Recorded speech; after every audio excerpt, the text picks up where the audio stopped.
Hello everyone and welcome back to the Pumpkin Patch. I am your host for the day, Jessica Moser, and welcome back to Days of Halloween. We're so glad you're here. Today we'll have 4 movies and 1 Halloween and other media selection for you. So let's get started.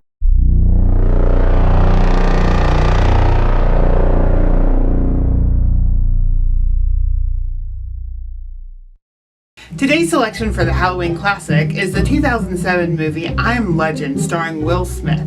This movie is based on a book by Richard Matheson that was written in 1954. In I Am Legend, most humans have been infected with a virus that turns them into albino vampiric flesh-eating zombies. Though this movie works hard to not call them zombies, they are called dark seekers throughout the movie. Don't call them zombies. There's a copy written. I don't know. I don't know why they don't call them zombies, but they're called dark seekers in this movie, so gotta ride with them on that. And Will Smith plays a doctor who's not been infected and who is looking for a cure to this virus. He is using the dark seekers, because we don't call them zombies, you guys. We don't call them zombies. I'm going to work hard to not call them zombies here.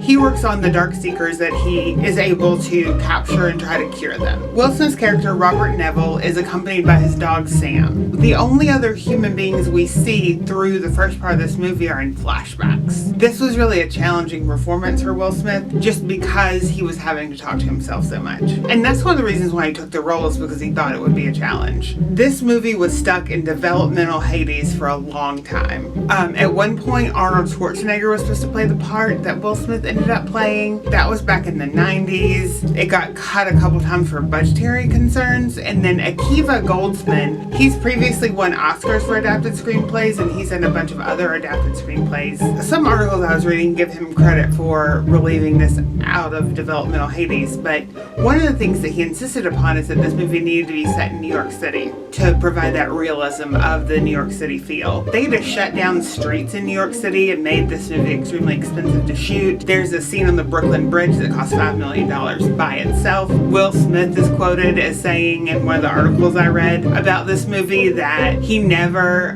got flipped off more than he did when they shut down the streets to film pieces of this movie. They had to import weeds from Florida to make New York City look desolate and deserted, which I think is cool, but also they could just come to our yard because we live in South Carolina. The weed growth is out of control here. One of my favorite parts of this movie that I thought was really interesting is that they reference Bob Marley a few times and they play a few songs from his greatest hits album, which is called Legend. The way that the music is inlaid into the movie is very beautifully done. It has Three Little Birds, which is one of my favorite Bob Marley songs. I really like the way they use the music to warm it up and make it seem more human when things are very desolate and there's only one human that you're seeing on the screen at first. So I think I Am Legend is worth a watch, and that's why it's our Halloween classic movie of the day. If you'd like to watch this movie, it's available on HBO Max, and then it's also available for rent, of course, on YouTube and Apple and and Amazon Prime, so all those places. But it is available, and it's included in your HBO Max subscription if you have one. Our selection today for the overlooked horror movie is the 2002 low-budget horror movie Bubba Ho-Tep. This is one of my favorites. I absolutely love it. It's a horror comedy. It has Bruce Campbell and Ossie Davis, who are both actors that I love. This movie is directed by Don Coscarelli, who you may know from the Phantasm series. In fact, many of the cast and crew of Phantasm came back to work with him on this movie.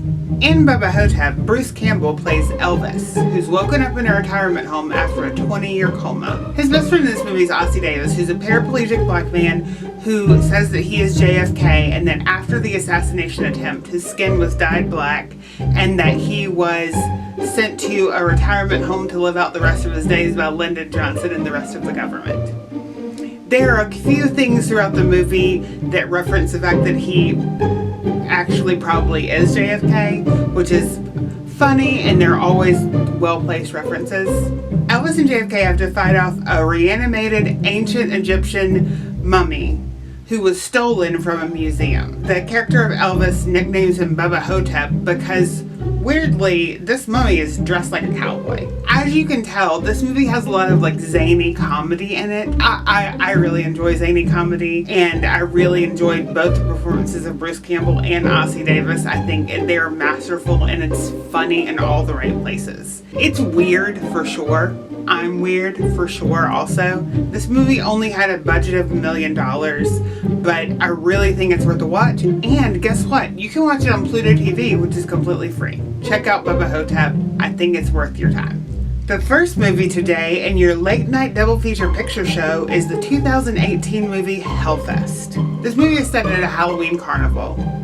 It's a traveling Halloween carnival, but I want to go there, and it doesn't actually exist in real life, but I wish it did, and I would definitely go if it did. In this movie, a group of teens go to a traveling Halloween carnival and are stalked by a serial killer.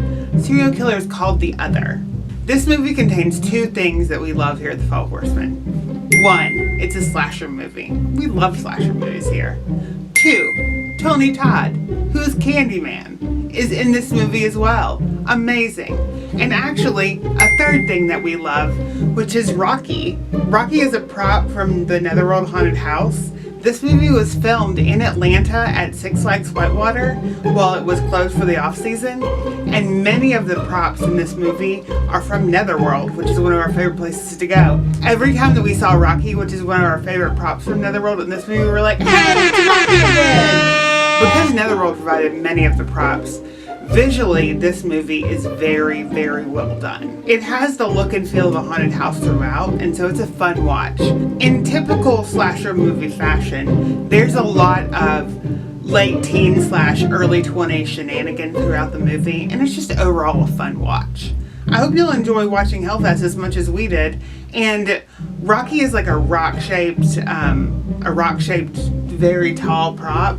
So when you see Rocky, you can also say, hey, there's Rocky. You can watch Hellfest anytime you'd like on Netflix.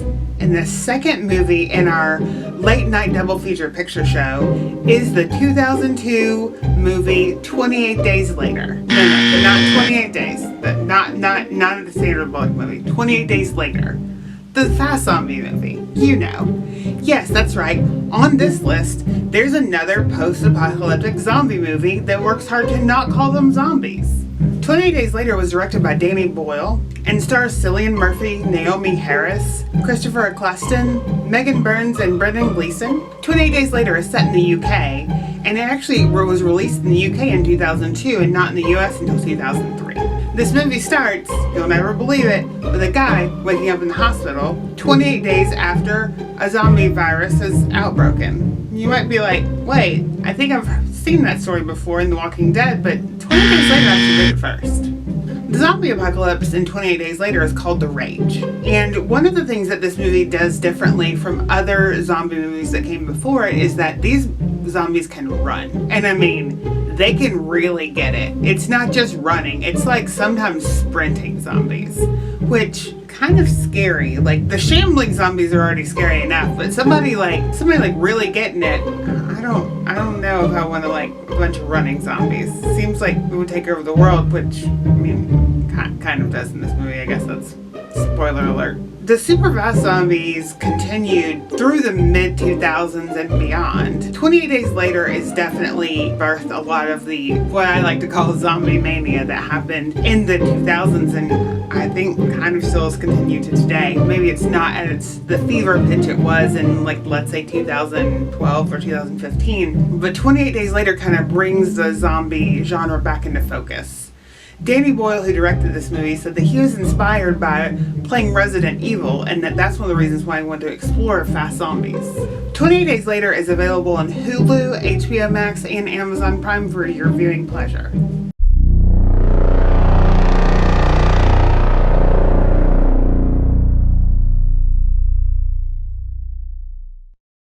Alright, and for today's Halloween and Other Media selection, we've chosen the second Lovecraft album, which came out in 2020, called The Sequel. The first track that dropped for this album was a remix of Spooky Scary Skeletons, which if you're a fan of Halloween music, you probably know the Andrew Gold version of Spooky Scary Skeletons. This is just a more modern adaptation I really enjoy. They were also able to get a couple people to guest on this album who you might know, and perhaps one of them is already on this list earlier today. Bruce Campbell from Evil Dead and Bubba Ho-Tep makes a guest appearance on this album, as well as John Kassir, who is the voice of the Crypt Keeper. Lovecraft also released a workout video on YouTube that's a 30-minute zombie workout to some of their songs from their first and second albums. I would say the mood of this album is pure Halloween joy. There's some like motivational, more like workout type songs here too, but it's very upbeat, more upbeat than the first album, I'd say. I really love Bone Shaker. It's one of my favorite songs on this album. It's very dancey. And then I also love No Rest for the Wicked. Last year, one of the groups I work out with did a plank challenge, and so I chose No Rest for the Wicked as the song that I would play when I was doing the plank challenge to help me like get through it and motivate me. I really think you should check out Lovecraft the Sequel and their first album. They're available on Spotify and Apple Music. You can also check out that zombie workout, and you can get a sampling of their songs even if you don't do the workout. Lovecraft.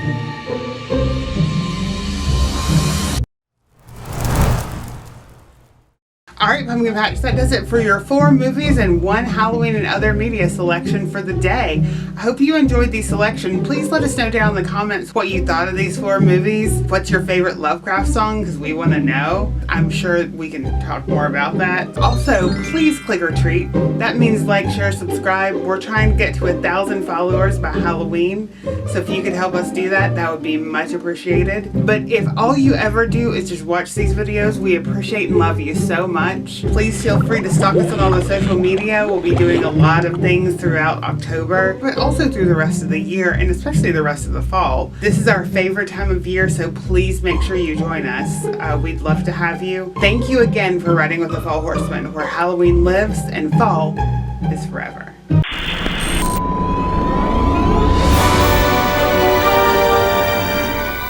Alright, Pumpkin Patch,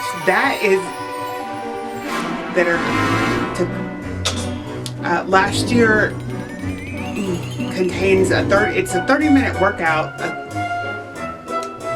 This movie is set in this movie. A group of teens go to. It has the look and feel of a haunted house throughout of it. Who is alone in a world. Today's Halloween classic movie is the 2007 film. Goodness, I just can't get this. Will Smith's character, not Will Smith himself, but today's selection for the Halloween classic, In I Am Legend. In Bubba Ho-Tep,